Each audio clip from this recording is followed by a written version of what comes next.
ရဲ့နန်းဆန်သူအသားလေးကဖြူဖြူကျွန်တော်ရဲ့နန်းဆန်သူရိုးသားလို့သူစာနာတယ်လို့သူကျွန်တော်ချစ်သူအပြုံးလေးကတူမတူကျွန်တော်ရဲ့နန်းဆန်သူ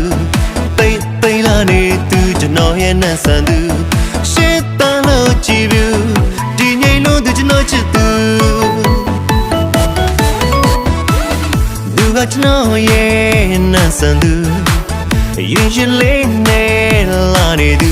တိမ်ဝဲနူးညံ့သူကပြဆန်လို့သူကျွန်တော်ချစ်သူသူကကျွန်တော်ရဲ့နန်းဆန်သူ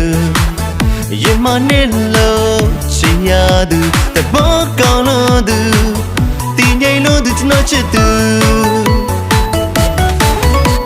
ဆွဲလက်စိမ့်နဲ့တူချစ်ခဲ့ရလေသူချစ်တဲ့စိမ့်နဲ့တူဆွဲလဲရလေသူ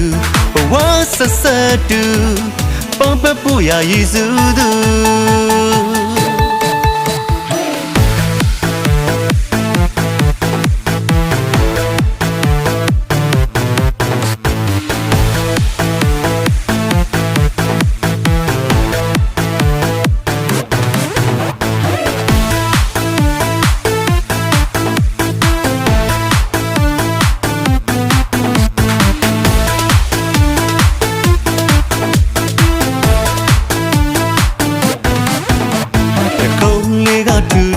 ကျွန်တော်ရဲ့နန်းဆန်သူအသားလေးကဖြူဖြူကျွန်တော်ရဲ့နန်းဆန်သူရိုးသားလို့သူစာနာတယ်လို့သူကျွန်တော်ချစ်သူအပြုံးလေးကတူမတူကျွန်တော်ရဲ့နန်းဆန်သူ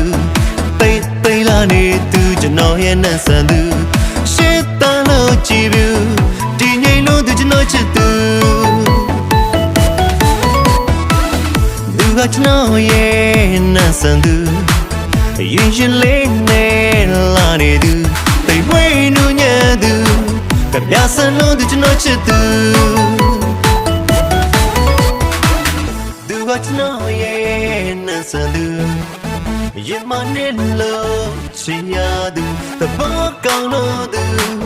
တင်ငိမ့်လို့သူကျွန်တော်ချစ်သူဆွဲလက်စိမ့်နဲ့တူ